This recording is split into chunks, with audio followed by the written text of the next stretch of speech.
Do you seek fame so that you will live on in people's memories after you're dead? Remember that their days are short too. They barely have time to know themselves, much less learn about those who died long ago. And even if they were to live 10,000 years and keep your memory, what good is that to you? The Meditations, An Emperor's Guide to Mastery, by Marcus Aurelius. Rendered in contemporary language by Sam Tarode. Book 3. Don't put off learning how to distinguish appearances from reality. There's no guarantee you'll live a long life, and even if you do, you may slip into senility. In old age, bodily appetites often outlive the mind's powers. Use your reason now, before you lose it. Even nature's accidents are pleasing. For instance, when a loaf of bread is baked, the top splits open. Though unintended by the baker, the resulting shape is attractive and appetizing. Figs, too, split open when they are ripe, and olives take on a lovely color when they're nearly rotten. In the wild, we're terrified by the sight of a lion or wild boar, but if we could see them objectively, we would marvel at the beauty of the lion's eyebrows and the foam flowing from the boar's mouth. Seen in themselves, all of nature's productions are marvelous. Look at the gaping jaws of wild beasts with the same awe you would reserve for a great sculptor's work. Observe the wrinkled face of an old woman as you would a fine painting, and you will discover its subtle beauty.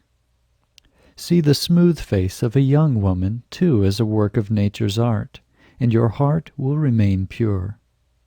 When your eyes become attuned to nature and her works, everything is beautiful. Hippocrates, after curing many diseases, became sick himself and died. The Chaldean oracles foretold the deaths of many, till fate took them too.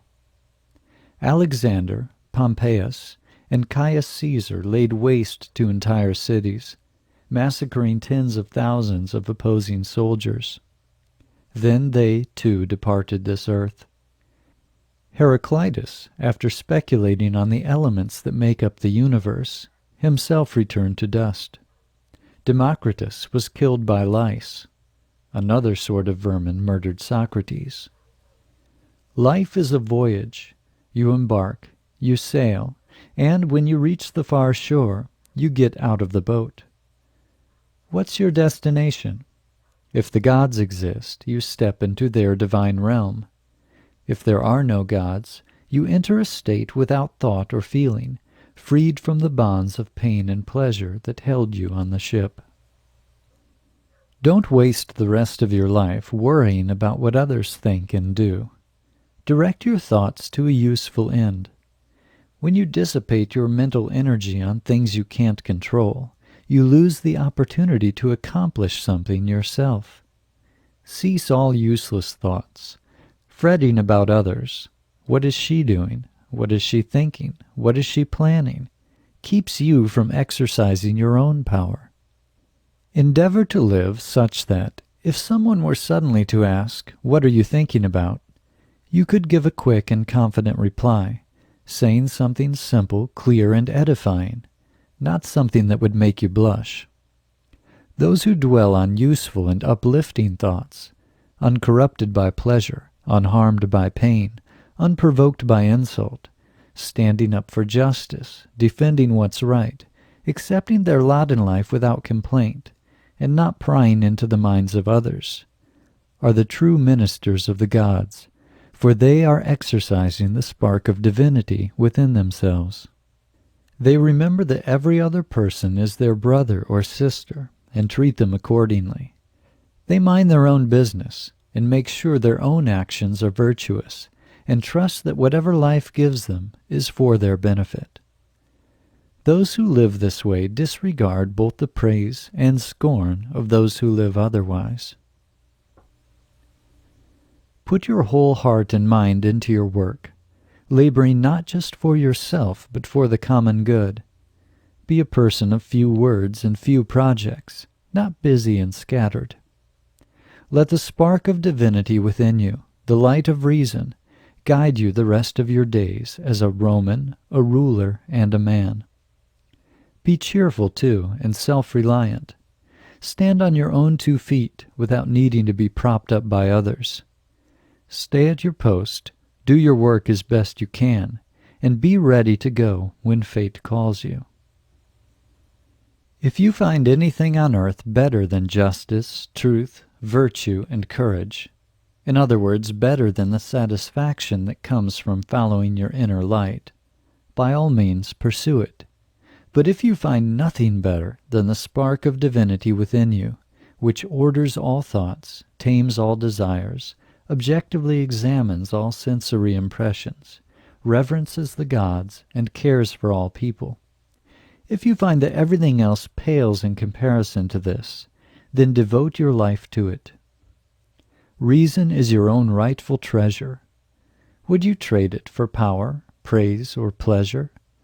Those things may seem good for a time, but they are worthless next to the rational soul within you. Choose reason and cling to it. Don't imagine that something is good for you if, in pursuing it, you must break a promise, harm anyone else, lose self-respect, act hypocritically, or hide in shame. Follow the light within. It will not lead you astray. Those who follow the light within don't lead tragic lives. They don't wail, complain, and run from death. What do they care if their days are short or long? They do all things with excellence and efficiency. If fate calls them, they leave in the same serene manner.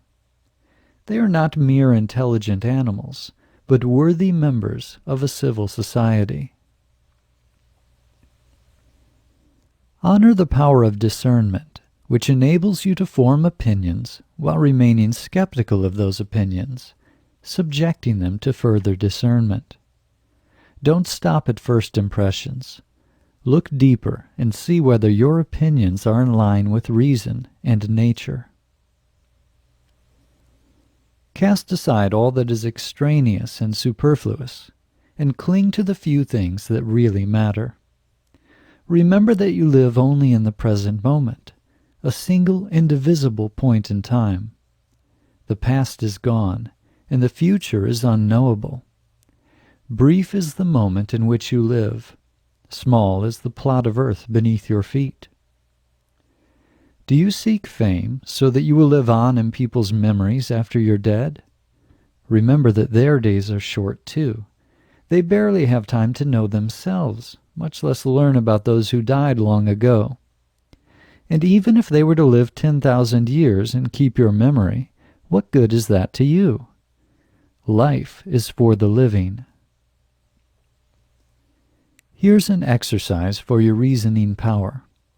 Each time you see something, whether an object, a person, a situation, a phenomena, define and describe it to yourself.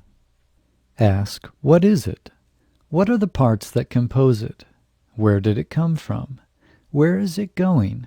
What will it decompose into? This is a sure way to elevate your mind and sharpen your discernment. As you examine everything that life shows you, you'll learn about the universe you live in, the place and purpose of each thing in it, and how each relates to the whole. Ask, too, how you can best respond to each thing that life shows you. Which virtue is called upon? Gentleness, strength, justice, mercy, honesty, loyalty? With everything that happens, remind yourself, this is part of my unfolding destiny, an unwinding thread spun by the gods. With each person you meet, remind yourself that you share a common humanity. You are members of the same family. They may not know this, but you do, so show them by the way that you treat them. Live in harmony with nature and its laws, including the laws of friendship, justice, and generosity toward your fellow rational beings. If you focus on the task at hand, shed all distractions, and follow reason with steadfast determination, the divine spark within you will burst into flame. Nurture this inner light, keep it pure, and be ready to return it to its source when your time is done. Enjoy the present moment. Expect nothing, fear nothing, speak truly, and act heroically. No one can stop you. The body receives information through sensations, the mind through intelligence. Both humans and animals have sensory impressions and are pulled by strings of desire, moving towards pleasure and away from pain. And all humans have intelligence, including cruel and treacherous people. What then makes for a good person? These principles. Be content in all circumstances, accepting whatever fate brings you. Preserve the spark of divinity within, not crowding it out with entertainments and distractions. Follow the light of reason, always speaking truly and acting justly. Live simply and serenely, disregarding what others may say about you. Be happy with your lot in life, and be ready to depart when you're called. Just as surgeons have their knives and scalpels at the ready, you have all the principles you need to divide the ephemeral from the essential. With your every act, even the smallest, slice until you find its connection to what is enduring. This is the place where the human meets the divine.